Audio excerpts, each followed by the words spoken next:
And I know that there is a project going on where there are 30 museums that have been brought together that are doing a project on measuring social impact of museums in their communities, and that's sponsored through AASLH. And I think AAM is involved also, but there are other ways. Are there ways that you're measuring the impact of the resources, Alexa, or other research that you might know about, Dr. Eid, that we can look at? How, you're putting, let's say we're putting all this stuff out digitally, how is that impact being measured? I don't know who wants to go first. I can speak to the Cooper Hewitt assets. That's a challenge for us, to be perfectly honest, because we are able to collect rudimentary data, but because of Smithsonian privacy regulations, it's hard for us to get any real demographic information. So that is something that we talk about a lot.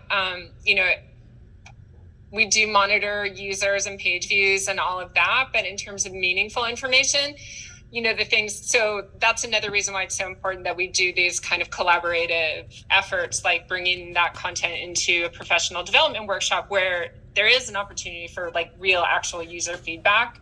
But this is something that is constantly a challenge for us, and something that we are really discussing internally always to try and find better ways to do it, honestly.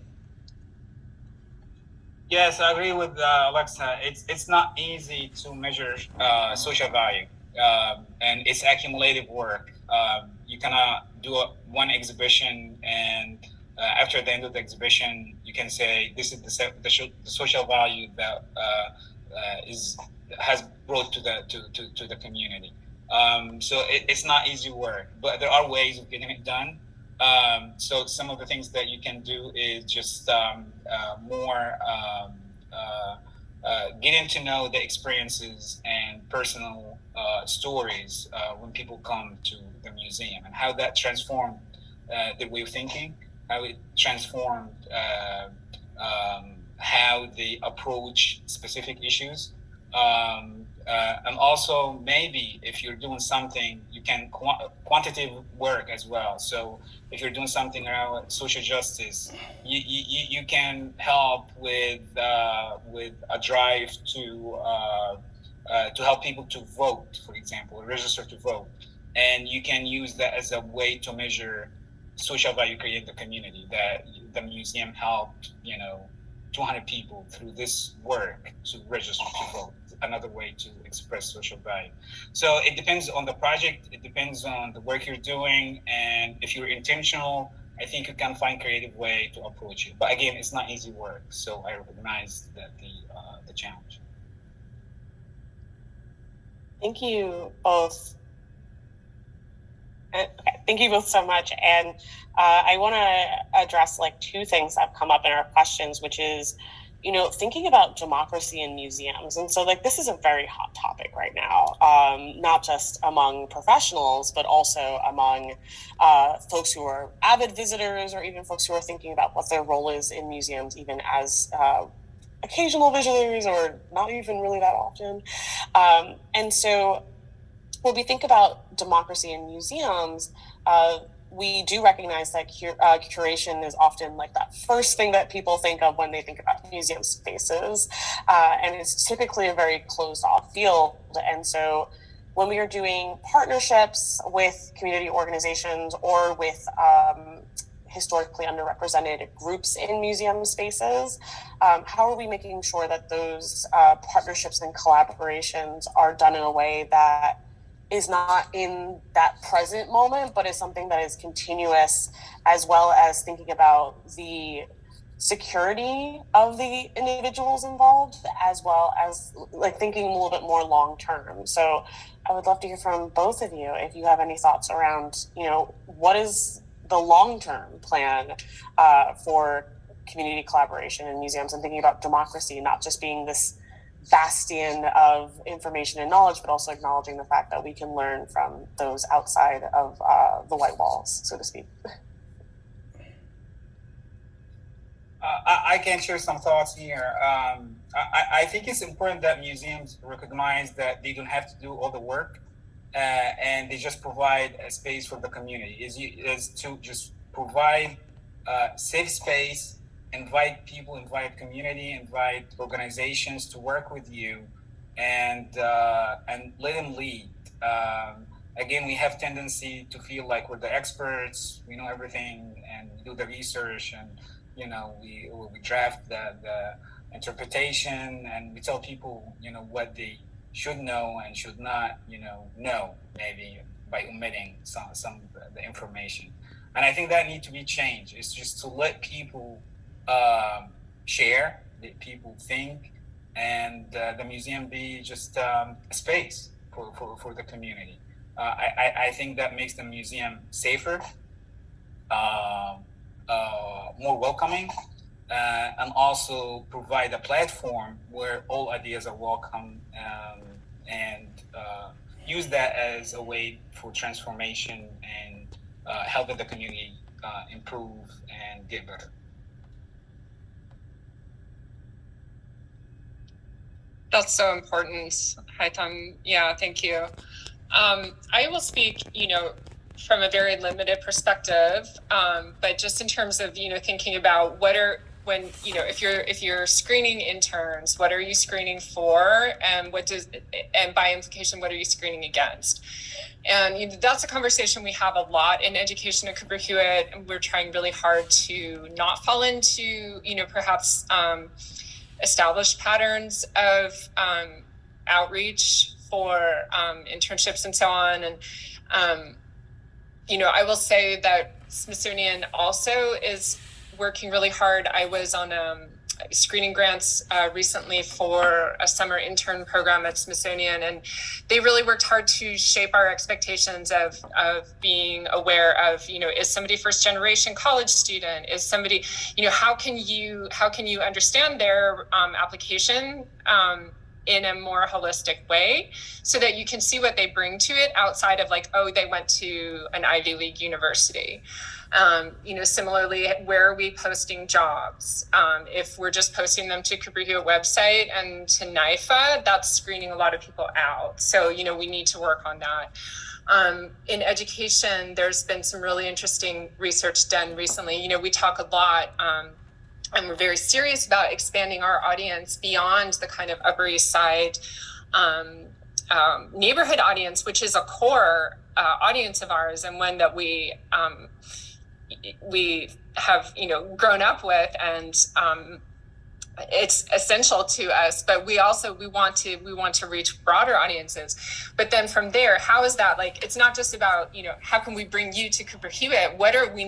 How are we not serving your community that you're not coming? What obstacles are in place already now that are making you not want to come or not able to come? And there's been some really great in-depth research that's been going on in education to try and identify some of those, and it's ongoing. So I can't speak too much about it right now, but it's been very community based, and it's we're hoping that will continue to break those things down. I think every job application needs to have one of those little paragraphs that says don't screen yourself out if you don't have all the qualifications. Little things like that are so important. And just that mentality, how can you bring that mentality to everything that you do?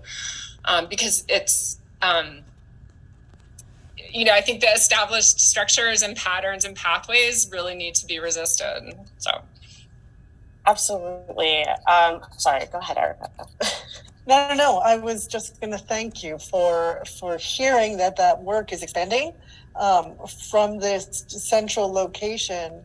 That museum mile in New York City that the Cooper Hewitt sits on has this tremendous amount of power in a very, very small location. And to hear that there are ways to expand access and to broaden the inclusion and think about different audiences is really important, especially starting at young museum professional level.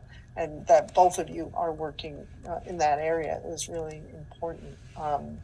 There are 3 questions in the chat, and they're all about digital equity and specific audiences.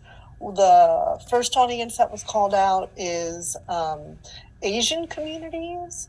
The second audience that was called out was about older Americans. I'll raise my hand. I have gray hair. And then communities with some form of disability, however you would define disability. And maybe if you could talk about ways that if there are specific outreach and activity addressing that work for Digital Divide to those communities, I think people would love to hear it.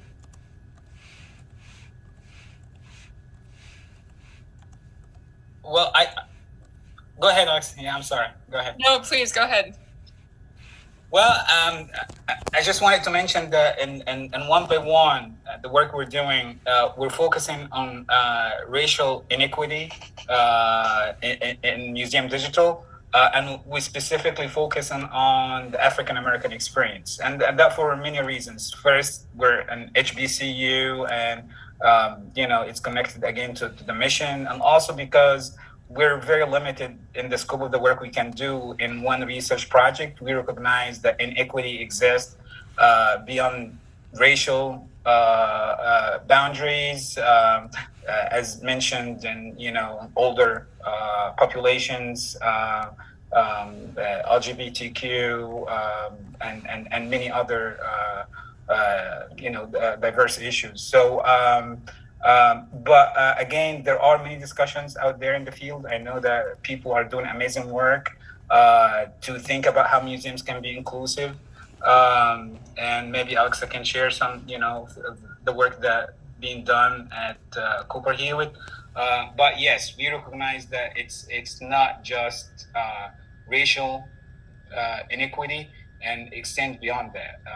And it's important that we continue to do the work. It's very crucial. Absolutely.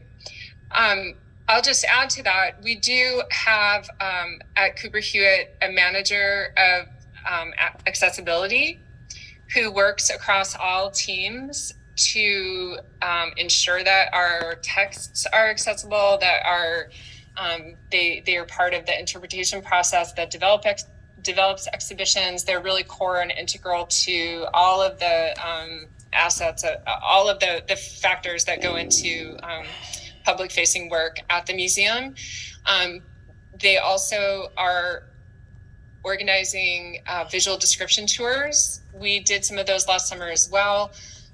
Those are going to be coming back into the gallery. So they will be a combination of hybrid digital and in-person tours, which are really amazing for the low vision community. Alt text is, built into all of our public facing, our images. We're going through and creating alt text for all of the images of our collection objects. It's not done yet. It's going to take a while, but that is work that's being done by teams across the museum. So this is something, we are working to address systematically. In terms of the Asian American digital equity, Yaofan Yu, who was senior curator and head of product design until she was tapped to be head of the Asian American Pacific Islander Center at Smithsonian, had started a really interesting research project with, I believe, the NEH and Society of Architecture Historians to convene panel discussions to focus research on and raise awareness of Asian American designers. And some of those are on, I think some of those Zooms are on their websites, but that's a very a higher level research project that we hope will, that will be really valuable in the future as the kind of the contours of that research come into focus as well. But these are all really important questions that we need to keep top of mind. Definitely. And I think you both hit on something that really inspired some more comments and questions. One of them is around thinking about the relationships between libraries and museums. And so one thing that's been really hot in the library sector has been talking about weeding, which is removing books from collections, as well as book banning, which we've seen a lot of in the news recently. And so we want to touch on what do you think about the ideas of intellectual freedom and democracy, but then also how do you see a greater partnership opportunity between museums and libraries when we start thinking about social justice as well as thinking about diversity, equity, access, and inclusion. And I want to just also make a note that we are talking about libraries and museums in the same breadth because we would like museums to be seen as community spaces as much as we see libraries as community spaces. And so that's very much related to this digital equity conversation as we kind of dive in. So I would love to turn that over to you both to think about intellectual freedoms and then also how can we partner with libraries to better advance the work that you've all been doing, but also some of the other work that's been coming out. Yeah, this is, this is huge. And I know it's been a tremendous pressure for teachers over the past couple of years, and it's continuing to build. And we were really inspired recently because the Undersecretary for Education at Smithsonian, who directs all the education initiatives for Smithsonian across all units, recently issued a call to action to all educators at Smithsonian to say that she's getting requests from teachers that we put out resources that give them cover. So if they want to teach history, if they want to teach American history, that teaches the full spectrum of American history and not edited versions that don't deal with things, don't deal with racism, and don't deal with the inequities that are foundational to the country, that if Smithsonian can step into the breach and we can provide those resources, that gives them cover, that gives them more safety in bringing those things into their classroom. In terms of other kinds of resources, I would say like open access is key, and that is so for us to make as much of our work as possible, like everything from education at Cooper Hewitt is open access, but that needs to be, that is something we have to break those boundaries down. And I know libraries are working really, really hard to do that, but that is something that is really a part of this conversation as well. Hi, Tom, I'll turn it over to you. Sure, thank you, Alexa. Yes, you touched on a few important things. I may add that libraries and museums are part of the GLAM sector: galleries, libraries, archives, and museums. So we're sister institutions. We have collections. In libraries, obviously, they're books, and museums are their objects. We have to manage these collections, and we have obligation to maintain them and share them with the public. So the principles upon which both institutions work are shared. So they can work together, of course. Also, we share knowledge, libraries and museums, about sharing knowledge, improving community, and producing learning programs, engaging the community. So there is a lot that we can do together as libraries and museums. And I see that question is coming from one of the audience, Ted Ellis, who I mentioned in my presentation. And also Ted is our new museum director. So shameless announcement that we are about to open our new museum on campus, managed by the Museum Studies program, and it's going to be done, hopefully that we're going to open in October. And one of Ted's mission or Ted's vision is to build this bridge between the museum on campus and the library, and how they together can bring programming, not just for the students, faculty, and staff, but also to the community. We were housed in one of the most important historic Black neighborhood in the United States, and we're thinking how we can engage this community and incorporate this knowledge into our work. So again, the work is essential, the collaboration is needed, and it strengthens both institutions if it's done right. There's an interesting follow-up question as well, and that has to do with working with schools, and I know Alexa touched a little bit about that, and how we can use not only collections in classrooms, I think is part of the issue, but also can teachers avoid being sucked into issues that are quote unquote, political.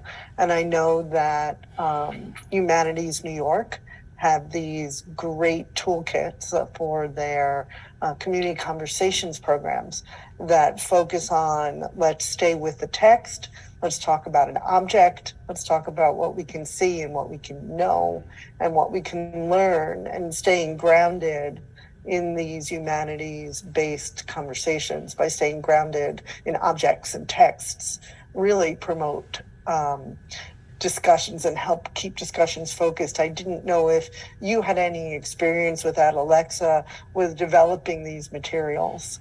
And you said as people are asking, and then Haitham, as you're educating your, future museum field, how do you teach teachers, right, to stay focused in those ways?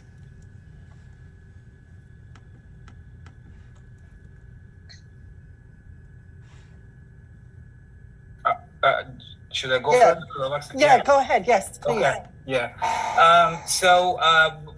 One of the courses we have and the program is museum education, and some of the things that we discuss in the class is engaging teachers and public schools.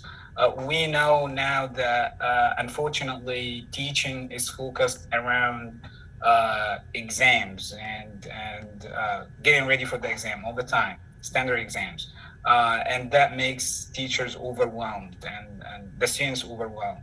So as museum educators, what can we do to make sure that we can support teachers in their classroom? So, and this is done mostly in all museums, is to prepare lesson plans for teachers based on educational standards in the state, and you provide this with connected to the museum collections. So one of the projects we've done before at the university is identifying some educational objects from the collection that has maybe less value, and create lesson plans around them and try to take them to schools. We do not wait for the teachers and the students to come to the university to see the collection. We take the objects to the schools, and I think that helps a lot. When teachers see the material, when they see the connection to the work they're doing, it becomes easier. We also invite teachers for workshops where they can learn about the institution, the collection, how the collection can be relevant to the work they're doing in classrooms, and also to society, how they improve community through their teaching and educating the students about current issues. I'll just follow up to say that, I think it's important. We do try and create resources that are backed up by, we provide citations, and, with the Learning Lab projects that we did, we tried to include further readings. If you're interested in the history of materials, you can read this. If you're interested in the social and political and economic history of this time, you can read this. And, to emphasize that there are different lenses, but there is scholarship that is, the foundation of these ideas, and that, our concepts are resting on that. For climate change, it's the same. We believe in science, and those projects are science-based, and we make reference to that as well, although we're careful. Like I will say, I am not a scientist, and some of these resources, we're careful to say these are, we're partnering with a scientist on this, but we are not ourselves scientists. I need to make that clear, but always, as a research institution, Smithsonian, really, we are obliged to do that, and I think it makes for better pedagogy anyway. So I hope that answers that question.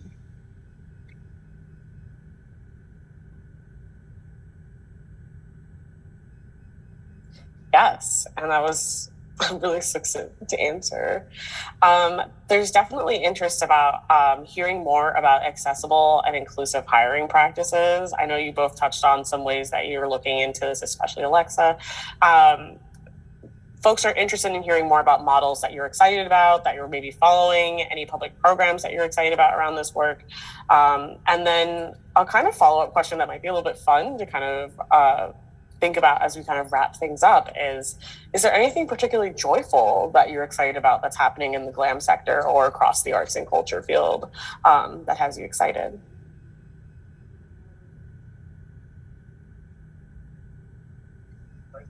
I will say I just take constant inspiration from art and design and the work of creative people. And I think it's a truly thrilling moment to be observing and reading what's happening across the museum sector right now, that there is so much, I think of the great hall installations that are happening at the Met and the amazing work that is being brought into that location, and the incredible scholarship that I'm following in design history that is, looking at how objects are impacting the history of emotions. That is nothing we could ever study when 20 years ago when I was in graduate school, and how amazing to be able to bring that perspective in.